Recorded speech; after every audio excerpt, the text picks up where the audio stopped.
آخری 10 دن میں لیلۃ القدر رکھی ہے، اعتکاف رکھا ہے۔ پہلی امتوں کے لیے یہ نہیں تھا کہ پچھلے سارے گناہ معاف ہو جائیں، یہ ہمارے لیے کہ ہمارے پچھلے سارے گناہ معاف ہو جاتے۔ اللہ تعالیٰ کا عرش پہلے آسمان پہ آ جاتا ہے، جنت کے دروازے کھل جاتے ہیں، جہنم کے بند ہو جاتے ہیں، شیطان قید ہو جاتے ہیں، اور سمندر کی مچھلیاں اور زمین کی چونٹیاں تک روزہ رکھنے والوں کے لیے دعا کرتی ہیں، اور اللہ تعالیٰ جنت کو روزانہ کہتا ہے ان قریب میرے نیک بندے بندیاں آنے والے ہیں، تو ان کے لیے میک اپ کر لے، تو ان کے لیے تیار ہو جائے۔ یہ اللہ تعالیٰ کی رحمت کو لینے کا سیزن ہے۔ پہلی امتوں کو اعتکاف نہیں ملا تھا، ہمیں اعتکاف ملا ہے کہ 10 دن اللہ دے بوئے تے پہ جاؤ، یا اللہ تیرے کو معافی کروا کے ہی اٹھنا ہے، ہمیں اٹھنا ہی کوئی نہیں۔ تو جو دروازے پہ آ جاتا ہے آدمی اسے معاف کر ہی دیتا ہے۔ کوئی بہت ہی سخت دل والا ہو تو معاف نہ کرے، ورنہ بڑے سے بڑے غصے والے بھی کہتا اچھا جی جاؤ معاف کیتا۔ اس میں ایک لیلۃ القدر ہے، وہ بعد میں بات کرتا ہوں۔ پھر اللہ تعالیٰ نے اس میں غریب آدمی کی کہ روزے اچھے گزر جائیں، عید اچھی گزر جائے، اس کے لیے اللہ تعالیٰ نے صدقہ فطر رکھا ہے۔ ہم اسے عید کے ساتھ جوڑ دیتے، پہلی رمضان سے دینا چاہیے تاکہ غریب اپنا کوئی روزہ تو رکھ سکے۔ پہلی رمضان سے 29 رمضان تک جب مرضی دے دیں، اور اگر وہ فطرانہ ادا نہیں کرتا تو اس کے روزے اس کے سر کے اوپر سے بھی نہیں جاتے، وہیں کھڑے رہتے ہیں۔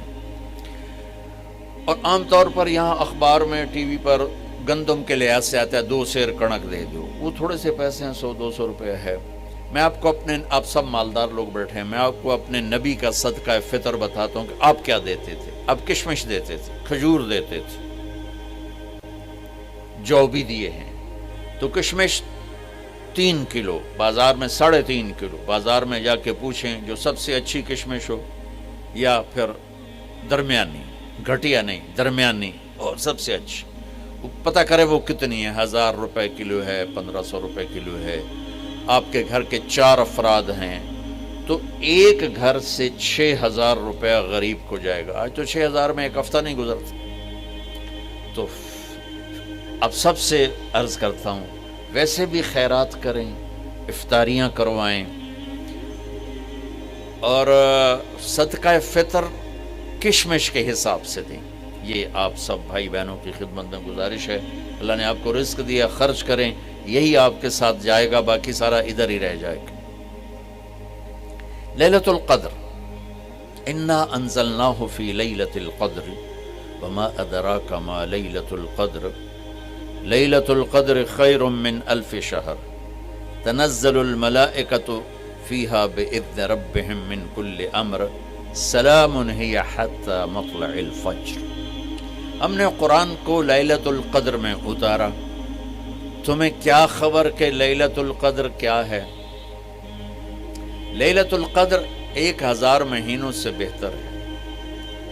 اس میں فرشتے اترتے ہیں اور یہ صبح تک رہتی ہے۔ لفظ قدر عربی میں اس کا ایک مطلب ہے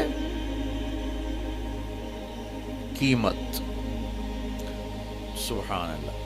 تو اللہ نے کہا میں تمہیں بتاؤں، آپ سب تاجر بیٹھے ہو، لیلۃ القدر کی قیمت کیا ہے؟ 1000 مہینوں سے بہتر ہے، 1000 مہینوں سے بہتر ہے۔ اب 1 روپے پر 1000 نفع لے سکتے ہیں؟ دنیا میں کوئی ایسا کاروبار ہے؟ جو ہیروئن بیچتے ہیں وہ بھی نہیں لے سکتے۔ اور میرا اللہ کہہ رہا ہے 1 رات 1000 مہینے، یعنی کوئی 82-83 سال۔ یہ تو آ گیا پہلا قدر۔ دوسرا اس کا مطلب ہے تنگ پڑ جانا، تنگ پڑ فقدر علیہ رزقہ۔ تو تنزل الملائکۃ فیہا، تنزل الملائکۃ والروح فیہا، کہ اس رات اتنے فرشتے اترتے ہیں کہ زمین تنگ پڑ جاتی ہے، سبحان اللہ، اتنے فرشتے آتے ہیں زمین تنگ پڑ جاتی ہے۔ تیسرا مطلب ہے قدر، مقدار کو، تو اللہ تعالیٰ نے اس کا آخری مطلب بھی بتایا، سلام ہی حتی مطلع الفجر، کہ یہ فجر کی نماز تک، فجر کی اذان تک یہ رہتی ہے۔ 3 مطلب ہیں قدر کے، تینوں اللہ نے قرآن میں کور کیے۔ قیمت کیا ہے؟ 1000 مہینوں سے بہتر۔ تنگی کیا ہے؟ فرشتوں سے زمین بھر جاتی ہے۔ مقدار کیا ہے؟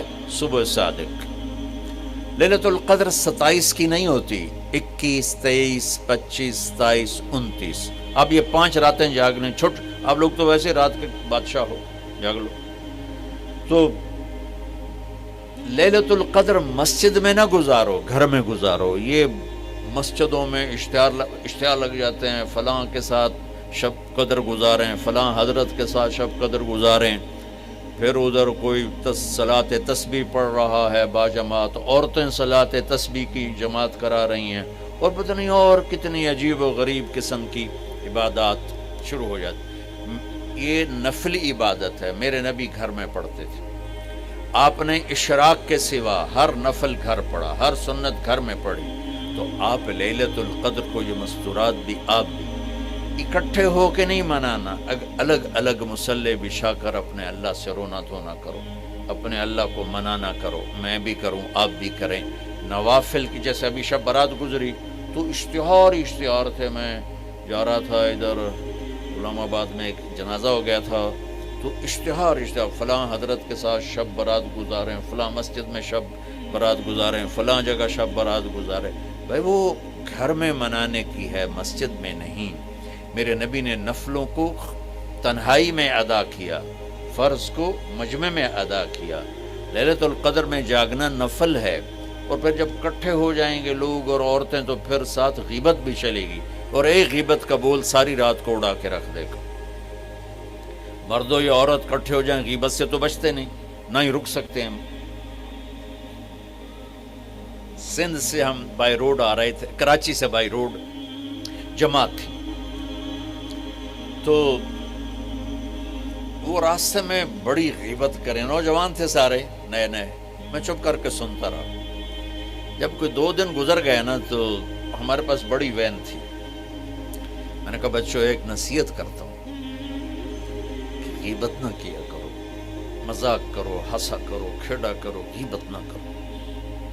تھوڑی سی میں نے اس پہ بات کی تو بڑے متاثر ہوئے، کہا جی ٹھیک ہے انشاءاللہ آئندہ بالکل نہیں کریں۔ کوئی آدھا گھنٹہ گاڑی میں سناٹا رہا، آدھے گھنٹے کے بعد ایک بولے مولانا یہ غیبت نہ کری تو پھر گلاں کی کریے۔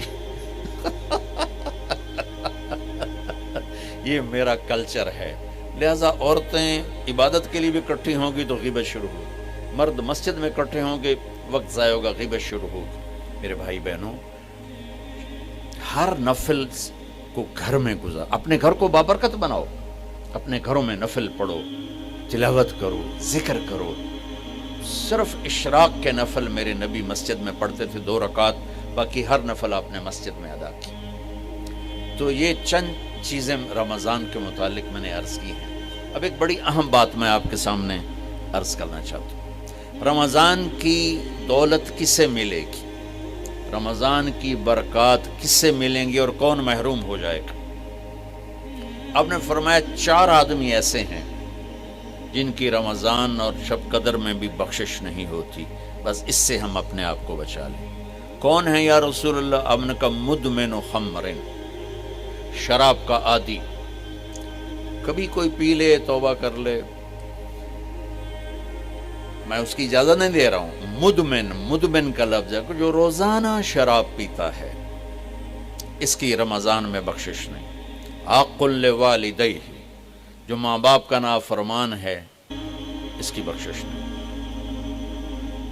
قاطع الرحم، رشتہ داروں سے لڑنے والا، اس کی بخشش نہیں۔ المشاحن، دل میں بغض رکھنے والا، اس کی بخشش نہیں۔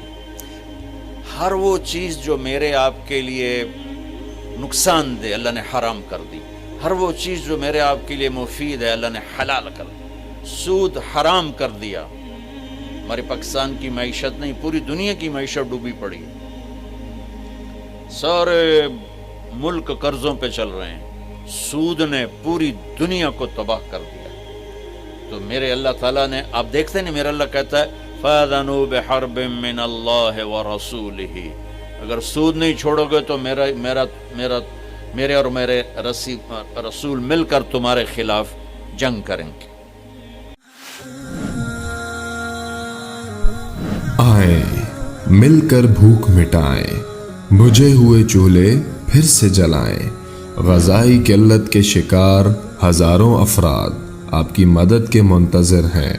آگے بڑھیں اور ان کی امید بنیں۔ اپنے صدقات اور عطیات NTJ فاؤنڈیشن تک پہنچائیں۔